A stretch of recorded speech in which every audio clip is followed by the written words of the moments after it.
Graça e paz, irmãos. Um bom dia a todos, para aqueles que estão acompanhando pela manhã. Uma boa tarde, boa noite, independente do horário aí que você esteja assistindo esta aula. É sempre muito bom estar aqui com vocês.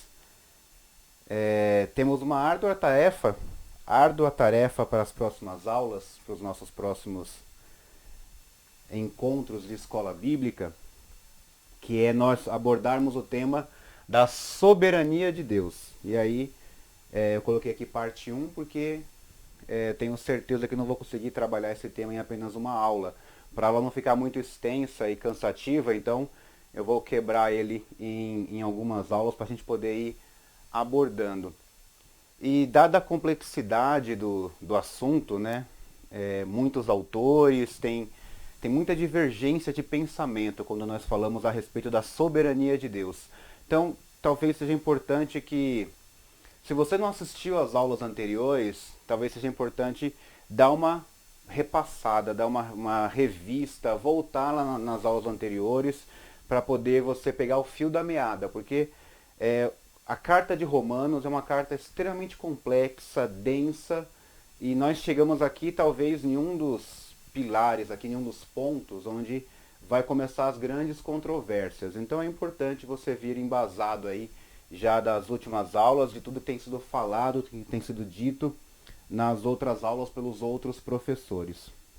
Então, antes da gente ir para o texto bíblico, eu quero ler o primeiro bloco de Romanos 9 hoje com vocês. Antes de irmos para o texto bíblico, vamos fazer uma oração para que o Senhor possa abrir as nossas mentes, conduzir, nos dar um espírito favorável para que nós possamos nos debruçar com toda a reverência e todo o respeito que o tema exige de nós.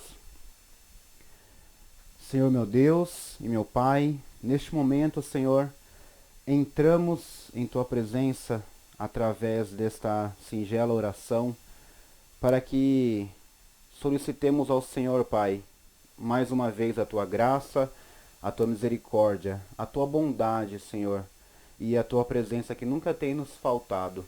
Eu te peço que, mesmo diante das nossas limitações, diante das nossas falhas, diante, Senhor, de todos os problemas que nós temos passados, que nós consigamos, Pai, colocar agora todos os desvios, todas as distrações de lado e nos debruçarmos de forma completa e de forma verdadeira sobre a Tua palavra, Pai, para ler e extrair dela os ensinamentos que o Senhor deixou para nós.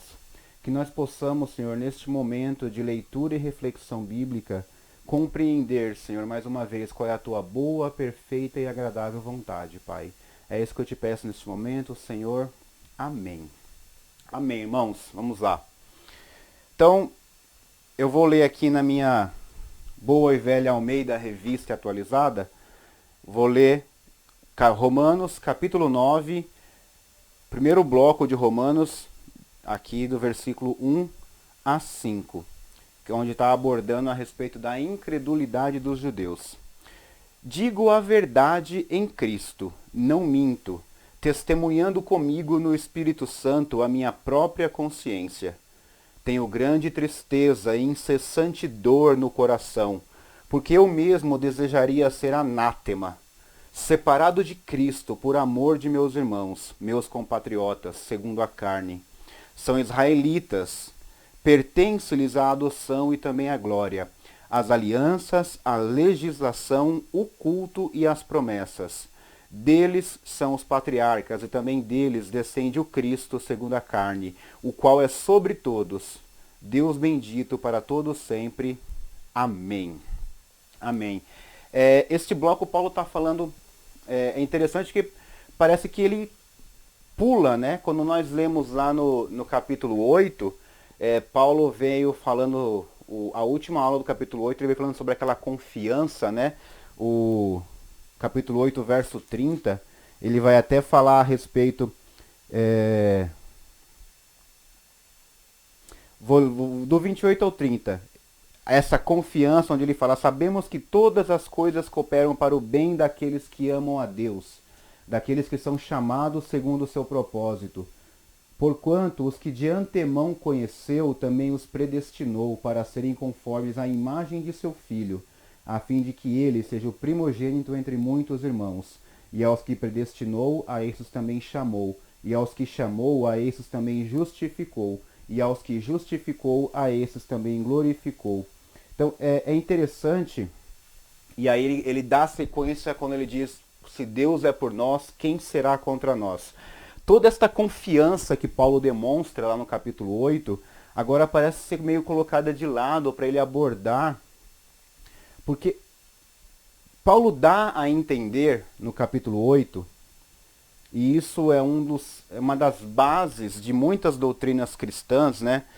Que Paulo dá a entender que esta obra de salvação e de regeneração do homem é algo feito única e exclusivamente por Deus, e que ela não pode, independente das nossas obras, ela não pode, independente de nós, apesar de nós, ela não pode ser frustrada.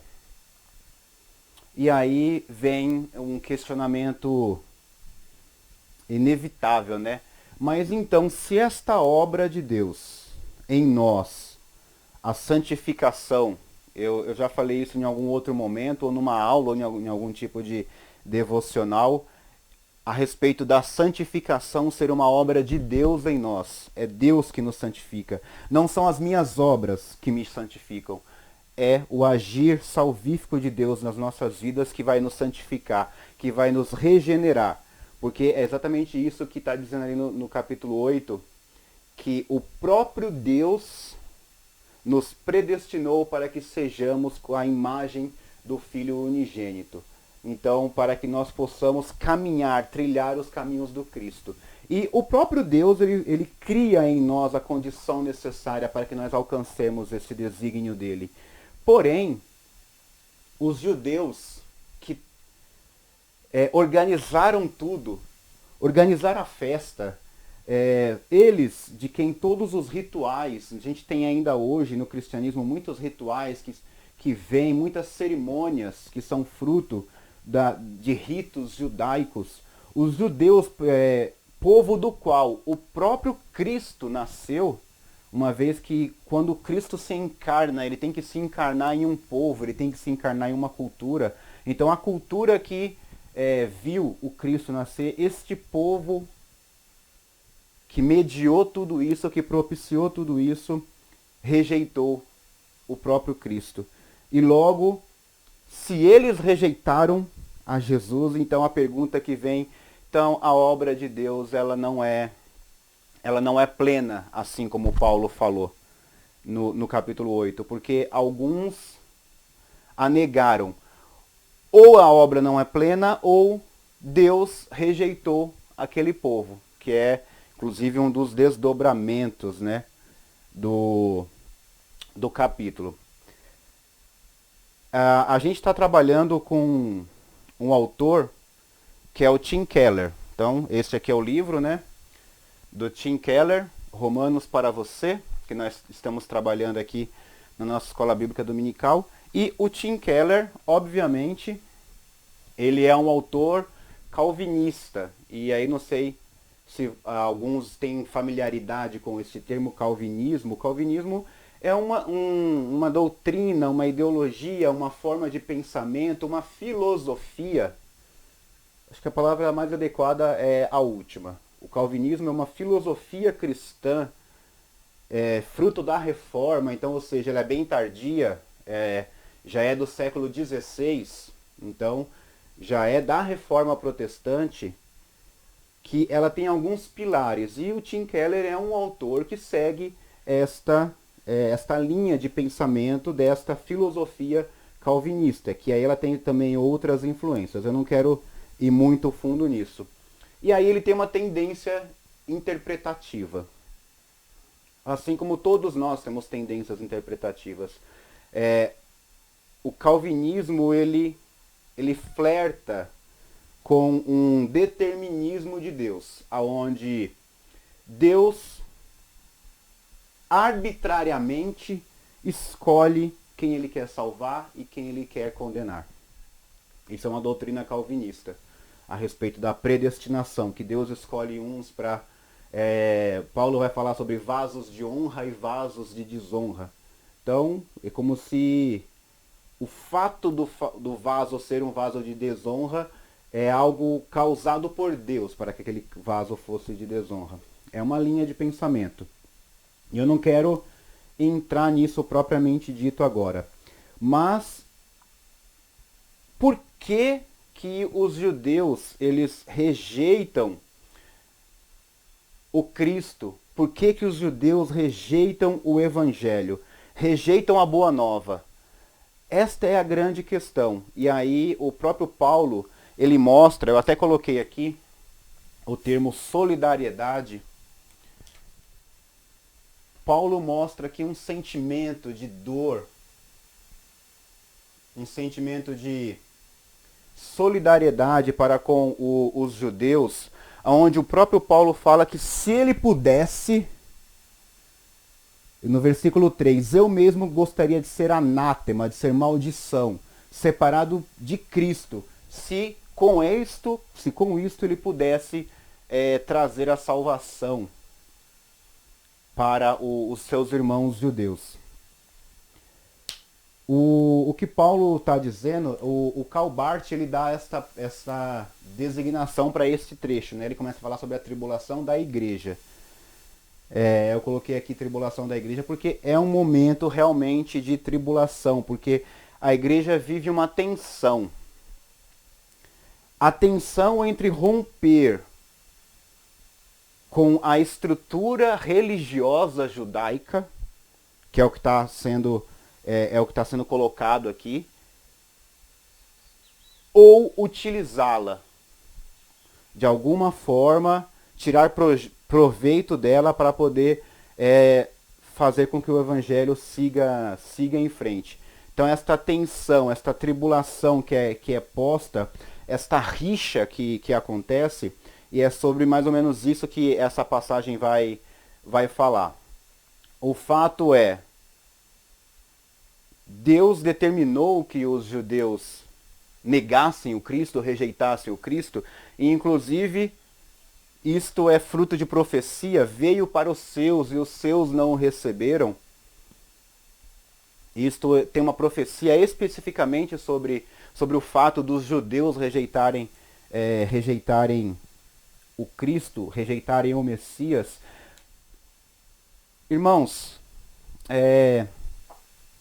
o que eu vou falar vai precisar de um exercício muito grande nosso. Quando nós falamos sobre a profecia, certo?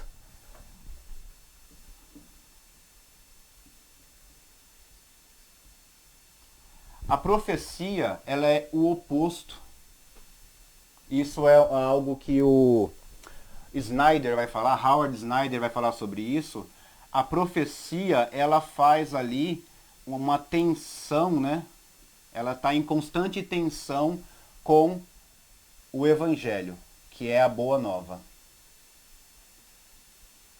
Por que constante tensão? A profecia, ela não é um juízo. A gente acaba ligando profecia a juízo. A profecia, ela não é juízo. A profecia, ela é a má notícia, certo? De que Deus é justo para os injustos. Então, para o injusto, a profecia é uma má notícia. O Snyder, ele diz assim, evangelho, a palavra evangelho significa boa nova. Ele fala assim, se o evangelho é boa nova, e que boa nova é essa? Que boa notícia é essa do evangelho? É a notícia de oferta de salvação através da fé em Jesus Cristo. Então a salvação está sendo ofertada aos povos, ofertada ao mundo através de Jesus Cristo. A profecia é a antítese dessa oferta de salvação. A profecia é o aviso que independente de você aceitar ou não, independente de você crer ou não, Deus é justo e Deus trará justiça. E o reino de Deus, ele será implantado independente da sua colaboração ou não. O reino virá, ele vai acontecer, ele é uma certeza. Independente se você aceitou aquilo ou não, se você acreditou ou não. Então por isso que eles são opostos. Um é a boa notícia, o outro é a má notícia. A profecia, ela trata sobre a soberania de Deus. Por quê? Ainda que você não coopere, ainda que você não aceite, ainda que você não creia, Deus é soberano e o seu reino virá. Tão inevitável contra o Thanos, como o Thanos. Então, ele vai acontecer. E aí é exatamente este é o ponto. A profecia é um aviso, é uma advertência. A profecia, ela de certa forma está baseada em uma coisa que é muito delicada, que é uma palavra que não aparece nenhuma vez na Bíblia, porque é uma palavra que veio da filosofia grega, logo não está presente na Bíblia, mas é uma coisa que a Bíblia fala bastante sobre isso, que é a questão da onisciência de Deus. Deus, ele tem o conhecimento de tudo. E quando nós falamos e quando o profeta, ele anuncia que muitos judeus não aceitariam o Cristo, a profecia está falando exatamente baseada no pré-conhecimento de Deus das coisas futuras, onde Deus já sabia que muitos não dariam crédito para a pregação. Muitos não acreditariam naquela pregação. Então, este é o pilar da soberania de Deus. Soberania não é a respeito de um Deus tirano. A gente confunde soberania com tirania. Então eu vou até deixar aqui na lousa. Soberania é diferente, eu vou usar aqui um sinal de exatas, que é para lembrar que eu vim de exatas, né? É diferente de tirania. Deus não é um tirano que arbitrariamente escolhe salvar alguns em detrimento de outros. Deus, ele é um Deus bondoso e soberano que sabe tudo, inclusive o desfecho dos tempos. Tem um autor que diz que Deus não está preso ao espaço-tempo e ele olha para o Éden e para o Armagedon, ele vê os dois acontecendo ao mesmo tempo, porque o tempo não existe para Deus. E de certa forma, a questão Deus é primordial para a gente entender por que o povo de Israel, por que o povo eleito, a grande maioria dele, rejeitou o Messias. Quando nós ignoramos o fato de que Deus é o alfa e o ômega, o princípio e o fim, e isso é basilar, isso é muito importante. Quando Deus fala, eu sou o alfa e eu sou o ômega, eu sou o princípio e eu sou o fim, quem estava no princípio? E quem está lá no fim? Deus, de certa forma, ele está avisando, eu sou o desconhecido, eu sou o mistério. Você não sabe como foi o princípio, você imagina. Você não sabe como será o fim, porque você não está lá. Você só tem o hoje, nós só temos o presente.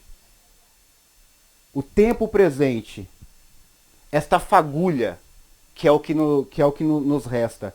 Então, Deus, de certa forma, ele sempre diz, vocês não sabem quem eu sou. Vocês não me conhecem. Quando Moisés encontra com Deus em meio à sarça ardente, ele fala assim, quem eu vou dizer que me enviou? E aí a nossa tradução diz, diga que o eu sou te enviou. Ele se recusa a se dar um nome E aí tem uma jogada fenomenal no hebraico que a gente perde, né? Que é a questão do tetragrama, que é o nome de Deus, conforme ele aparece no texto hebraico. Oculta aqui. O nome de Deus, conforme ele aparece no texto hebraico, o tetragrama, ele não tem pronúncia. É uma palavra impronunciável. É como se fosse o verbo ser no infinitivo. É como que se Deus estivesse dizendo: quem eu sou, eu fui, eu sou, eu serei. Não tente me conjugar. Para quem é bom de português aí, né, a gente sabe que os verbos no infinitivo são os verbos não conjugados. Você não consegue dar tempo, você não consegue atribuir a ação a algum tempo. Então Deus estava já dizendo: você não vai me catalogar, para Moisés. Você não vai me colocar numa caixinha e me colocar numa prateleira junto com os deuses do Egito. Ele faz isso com Jó, quando Jó tenta questionar Deus e fala assim: abaixa o farol, calma aí. Aonde você estava quando eu lancei os pilares do universo? Então, o Deus vivo, isto é uma proposta do Barth, do Karl Barth. Ele diz que o Deus vivo ele não pode ser captado, ele não pode ser catalogado, ele não pode ser colocado numa prateleira de nenhum tipo de religião, nem mesmo do judaísmo, do cristianismo, do islamismo, qualquer o que seja o outro ismo. E aí é onde está o ponto-chave para a rejeição dos judeus que rejeitam o Messias. Eles rejeitam o Messias porque eles acham que já sabem tudo o que precisam saber sobre Deus. Eles rejeitam o Messias porque já acreditam que já conhecem o suficiente. Já aprenderam o suficiente, já têm uma religião pura o suficiente. Rituais, cerimônias completas o suficiente. E aí neste ponto, apesar do texto ser claro que Paulo está falando a respeito dos seus conterrâneos, fariseus, saduceus, é importante a gente perceber que o texto está falando daqueles que representavam a religião institucionalizada da época. Então, o conflito é exatamente entre o reino de Deus e a religião. E esta é a grande virada que a gente tem, porque eu não tenho respostas, eu tenho perguntas, eu tenho dúvidas, respostas eu não tenho. E uma pergunta que eu sempre me faço: nós vamos à igreja, o templo. E isso é importante para nós. Estar na igreja é importante para nós. A comunhão com os irmãos é importante para nós. Ao participar da ceia do Senhor, da mesa da comunhão, é importante para nós. Isto é a religião cristã. E ela não pode ser descartada. Tudo isso ela tem importância, ela tem relevância. E é, de certa forma, ali que os santos estão. Por mais que, e isso é um ponto que a gente vai abordar para as próximas aulas, estar na igreja, fazer parte da igreja, ter o seu nome arrolado no hall de membros é muito diferente de ser povo de Deus. É muito diferente de efetivamente ser um dos promotores do reino de Deus. Isso são coisas completamente opostas. Mas aí está a tensão. Talvez a igreja, enquanto instituição religiosa, ela esteja irremediavelmente doente.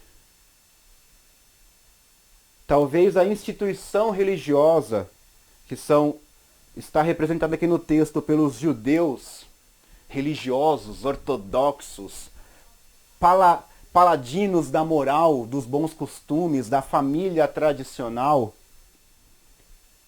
talvez eles estejam irremediavelmente doentes. Sabe por quê? Porque não dá para ofertar cura para quem tem certeza que é são. O reino de Deus, ele é o reino daqueles que se arrependeram. Isso está desde o início, no anúncio de João. Arrependam-se, porque chegou o reino dos céus. Arrependam-se, porque o machado está posto à raiz da árvore. Então produzam frutos de arrependimento, dignos de arrependimento. Desta maneira, é impossível que alguém que está convicto de sua santidade, de sua conduta moral ilibada, é impossível que ele chegue ao arrependimento. O próprio texto bíblico vai dizer que é o Espírito Santo quem convence. Sim, o Espírito Santo é quem convence o homem do pecado, da justiça e do juízo. E apenas o Espírito é capaz de nos levar ao arrependimento. Mas existem alguns que eles estão envoltos numa crosta. Estão debaixo de uma manta, de uma máscara. Eles construíram um personagem tão forte que é difícil chegar lá no cerne, no núcleo daquela rocha que ele construiu para poder demonstrar a sua santidade. É difícil convencer essa pessoa de que ele precisa se arrepender. E aí acho que é exatamente esta a nuance.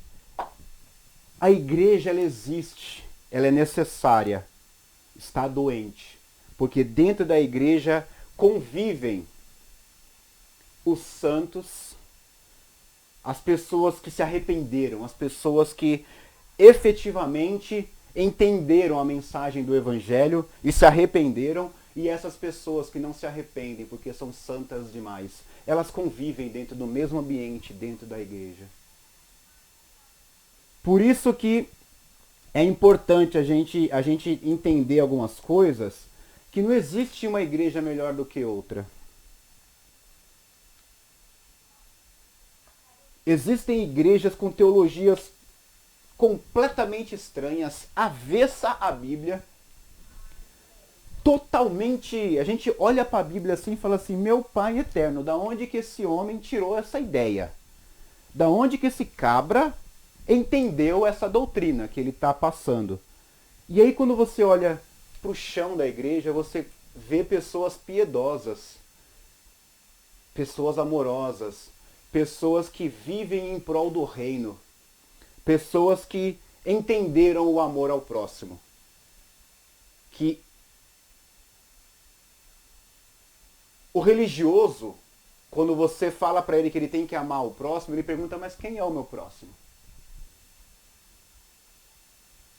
A pessoa que entendeu o que é amor ao próximo, ela já falou assim, próximo é quem está perto. Próximo é quem está próximo. Próximo é aquele que eu posso alcançar com as minhas mãos. Então o que eu posso fazer por aquele que está ao meu alcance? Não é quem comunga da mesma fé que eu. Não é quem comunga do mesmo pensamento, da mesma ideologia que eu. Não é quem tem o mesmo posicionamento político que eu. O próximo é quem está perto. O próximo é quem está próximo. Enquanto o religioso vai procurar colocar obstáculos. Por quê? Porque eu sou santo demais para me relacionar com esse tipo de gente. A pessoa realmente que entendeu, ela também está lá fazendo o reino de Deus acontecer. Fazendo com que o reino de Deus se expanda e estenda as suas tendas. Então, esta tensão, ela acontece na igreja. Então, por isso que o apóstolo ele vai falar sobre este conflito interno que ele tem, né? Dele sentir tanto pelos seus irmãos conterrâneos, e que se a salvação fosse obtida por obras e ele pudesse, através da vida dele, expiar os pecados daquelas pessoas, ele o faria. mas ele sabe que não pode. Ele sabe que, por mais que Deus, ele sempre veio salvar um povo. Deus não veio salvar uma pessoa. Deus veio salvar um povo. Ele escolheu um povo para chamar de seu. Mas, apesar disto, a salvação ela acontece individualmente. Ela acontece dentro das pessoas de forma individual. É que Deus não está salvando uma pessoa, ele está salvando um povo, ele está trazendo um povo para si. E eu estou falando mais que a nega do leite, né? Eu estou falando até umas horas. Eu sei que é uma coisa complexa, e por isso que eu falei que seria muito interessante a gente buscar as outras aulas, vir ouvindo as outras aulas para poder chegar nesse ponto, porque ao chegar na doutrina da soberania de Deus, para poder entender a soberania de Deus, nós precisamos trazer um conglomerado de conhecimentos, de coisas, para que nós não façamos de Deus um tirano. Entender que a salvação, ela depende única e exclusivamente de Deus. Porque é Deus que propicia a salvação. Se não for a Cristo encarnar-se, nenhum de nós seríamos salvos. Só que ao mesmo tempo, a salvação ela acontece dentro do coração que aceita, que acredita, dentro daquele que não resiste ao Espírito e se deixa convencer. Esta é a grande controvérsia. Os calvinistas vão dizer que o Espírito ele é irresistível. Esta salvação de Deus ela é irresistível. Quando o Espírito se propõe a convencer alguém, não podemos resistir a este agir do Espírito. O que é óbvio que é conflitante quando nós pensamos que o próprio Cristo falou que, olha, resistirão a vocês assim como resistiram a mim. Em outros lugares fala assim, não extinguais o Espírito. Essa é uma polêmica. E de certa forma, este é um mistério. É um mistério. E aí é que entra o grande ponto. Deus é mistério. Deus é desconhecido. O que nós sabemos sobre Deus, o que nós percebemos sobre Deus, foi o que ele se deixou revelar para nós. Nós conhecemos dele aquilo que ele permitiu que nós possamos ver, entender, experimentar, sentir, sem que a gente sucumba ao poder e à glória dele. Então, nós não sabemos quem é Deus. O que nós temos de Deus são as fagulhas que ele deixa, são os sinais, são as pistas. E aí, a religião institucionalizada, ela se propõe a dizer, nós temos o verdadeiro Deus. Nós conhecemos plenamente o verdadeiro Deus. E aí eu acho interessante o comentário do Karl Barth. Ele fala assim, quanto mais a igreja bate no peito dizendo saber quem é Deus, mais distante ela está de conhecê-lo.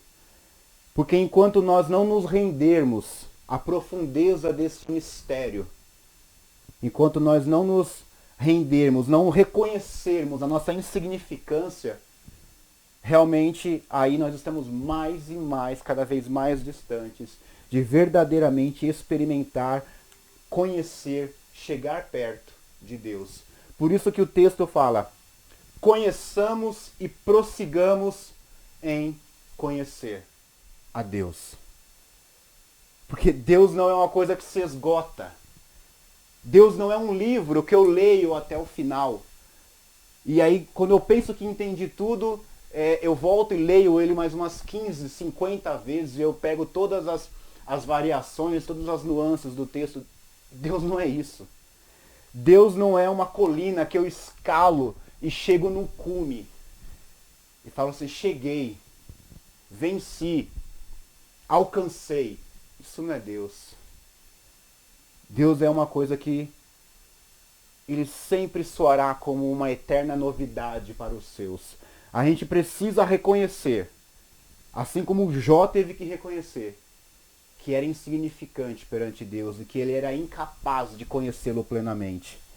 O próprio Santo Agostinho, ele tem uma frase famosa que ele disse que o homem tentando entender Deus é como uma criança tentando colocar toda a água do oceano em um buraco que ele fez na areia. É impossível conhecer Deus plenamente. Reconheçamos que Deus é mistério. Reconheçamos que Deus, ele é o Deus desconhecido, assim como Paulo encontrou lá em Atenas, o altar ao Deus desconhecido. E aí Paulo fala, este Deus desconhecido é o que eu venho vos apresentar, mostrar como ele tem se comportado, como ele tem agido no decorrer da história, para poder se mostrar aos seus, para poder salvar.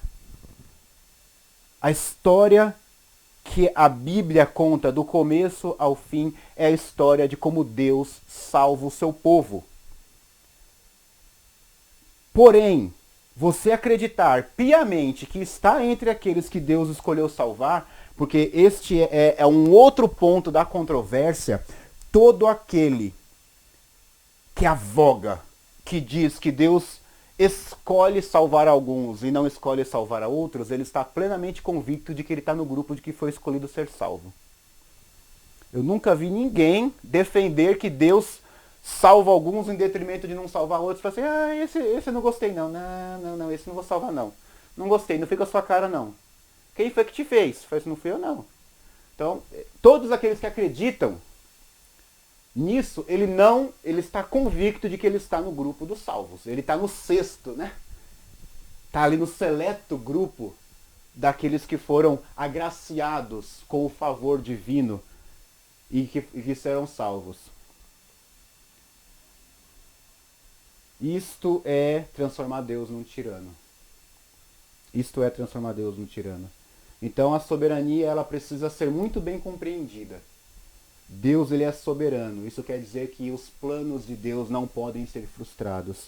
Deus ele é soberano. Isso quer dizer que independente do agir humano, independente da pessoa aceitar ou não a mensagem de salvação, o reino virá. Em justiça, em poder e em glória. Este reino será habitado por pessoas que se arrependeram.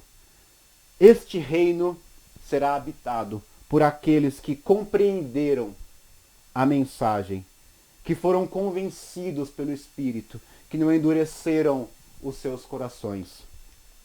Então, esta é a primeira, estamos só no primeiro bloco dos primeiros 5 versículos de Romanos 9. Para as próximas aulas, nós já vamos falar sobre a questão da rejeição de Israel. O próprio apóstolo, ele vai falar exatamente a respeito disso. Se Deus falhou com Israel, tipo, Israel é um filho mimado, Israel é tipo uma Richthofen, né, que criada com... Eu falando besteira, né, citando nomes, né. Então, foi criada com tudo do bom e do melhor, depois se rebela contra o próprio pai. Então, quer dizer, Deus falhou na criação de Israel. Então, é mais ou menos sobre isso que Paulo vai abordar e que, de alguma forma, a gente já deu alguns insights. Este tema precisa ser tratado com muita devoção. Este tema precisa ser tratado com muito carinho. Sem melindre e sem aquela coisa do medo também de se expressar. Nós precisamos entender que, enquanto religião, o cristianismo criou um Deus para si, que não é o Deus vivo. Enquanto organização religiosa, instituição religiosa, o cristianismo tem o seu próprio Deus tirano. Assim como no decorrer da história, o cristianismo sempre foi avesso à diferença. O cristianismo sempre foi avesso àqueles que pensam discordante. Haja vista a quantidade de guerras que nós fizemos em nome de Deus. E aí quando as pessoas falam assim, tá falando dos católicos. Não, os protestantes mesmo. Reformadores têm as mãos sujas de sangue. Ordenaram massacres de populações campesinas, também cristãs protestantes, por discordâncias. Estados Unidos foi colonizado por pessoas que fugiram da Europa, da perseguição.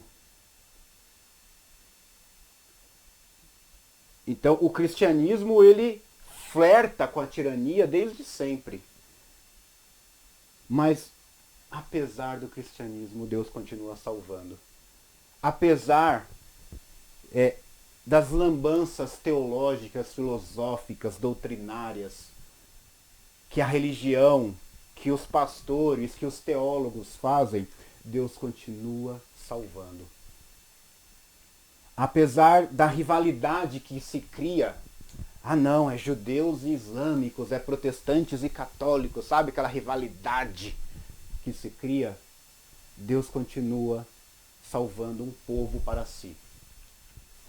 E Deus é soberano neste quesito. Então, apesar de mim e apesar de você, Deus continua sendo bom e Deus continua fazendo a sua obra salvífica hoje. Ela está acontecendo. É só a gente abaixar as nossas guardas, colocar o olhar para fora dos nossos guetos, dos nossos currais eclesiásticos, e nós vamos poder enxergar Deus agindo no mundo através de pessoas que estão nas mais diversas organizações religiosas. Então a pergunta que eu sempre me faço é: uma igreja bem-sucedida, e aí, o que nós entendemos por sucesso, né? Não sei. Uma igreja bem-sucedida é sinal de que o reino está avançando? Ou será que talvez que quanto mais sucesso a igreja alcance, menos o reino se beneficia disso? Hoje, uma igreja bem-sucedida no pensamento moderno, talvez seja uma igreja com muitos membros. Uma igreja bem-sucedida no nosso pensamento moderno, talvez seja uma igreja que consegue angariar altas quantias de contribuição. Uma igreja bem-sucedida talvez seja uma igreja que tem um templo suntuoso, confortável, com itens de luxo, com ar-condicionado, com tudo do bom e do melhor. Isso é uma igreja bem-sucedida?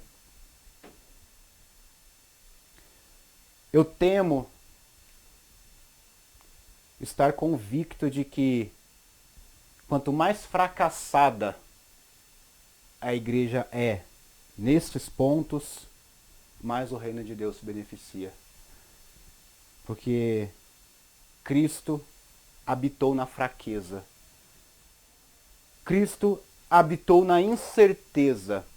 Habitou naqueles que eram os despossuídos. Naqueles que não tinham mais nada. Ele habitou entre eles. E quanto mais a igreja cresce, mais a igreja expele esses para fora de si. Mais a igreja afasta esses do seu convívio. Então a gente precisa começar a entender. A igreja é necessária, não podemos eliminar a igreja. A instituição, a religião, ela é necessária. É lá que a gente vive. Neste meio que a gente vive. Mas também precisamos fazer uma separação de que existe o reino de Deus, a igreja enquanto reino, o povo de Deus. E outra coisa completamente diferente é a instituição. E que talvez a única forma de convívio pacífico seja a instituição servindo de apoio, de aporte, de amparo, de palanque para que o reino seja impulsionado. Mas infelizmente é o que a gente vê cada vez menos nos dias de hoje. Amém? Acho que já passamos dos 40 minutos, acho que por hoje encerramos aqui o verso 5. Aí vamos deixar o próximo bloco de versículos para a próxima aula. Então, semana que vem, se Deus quiser, estaremos todos juntos aqui novamente para poder continuar o tema, fazer a parte 2 a respeito da soberania. Como eu falei, é um tema complexo, não dá para a gente abordar em apenas uma aula. E se você ficou meio voando, meio perdido, calma, vai piorar. Não, brincadeira. Vamos, dê uma oportunidade, né, pra gente. Dê uma chance pro professor aqui. Assista as outras aulas para poder você fechar um tema. Assista as aulas anteriores, que são muito importantes para te dar o aporte para você chegar até aqui. Amém? E que o Senhor nos abençoe nesta caminhada aonde a gente precisa compreender que Deus ele é soberano e seus planos não podem ser frustrados. Então, se existe alguma escolha da nossa parte, talvez a única escolha que nós realmente tenhamos é a de cooperar ou não com o avanço do reino, porque o reino de Deus, ele é inevitável. Amém, irmãos? Vamos orar para encerrar? Senhor, louvamos e agradecemos o teu santo nome, Pai, por este momento de troca, de partilha, ainda, Pai, que distanciados enquanto na carne, mas todos no mesmo espírito, numa mesma devoção de aprender mais de Ti e de compreender os Teus mistérios, Pai, de nos aproximarmos do Senhor, sabendo que nada somos, nada merecemos e somos totalmente dependentes da Tua graça e do Teu favor, nos aproximando de Ti, sabendo que nunca o conheceremos em sua totalidade, apenas naquele grande dia em que nós o veremos face a face, mas aqui, neste plano, viveremos esta constante divisão, Senhor, entre conhecer-te e não cansar de nos abismar com a grande novidade que o Senhor sempre nos traz. Eu te peço que o Senhor nos abençoe, Pai, que o Senhor nos guarde, que o Senhor guarde as nossas mentes, que o Senhor nos guie, para que nós possamos, Pai, sempre continuar conhecendo-te e prosseguir em conhecer-te. É o que eu te peço, Pai, neste momento. Que o Senhor abençoe mais este dia, que o Senhor nos dê uma semana abençoada em Tua presença, Pai. É o que eu te peço e te agradeço. Amém, Senhor. Amém, irmãos. Deus abençoe a todos vocês. Espero que tenham um ótimo domingo. Até a próxima aula. Um abraço.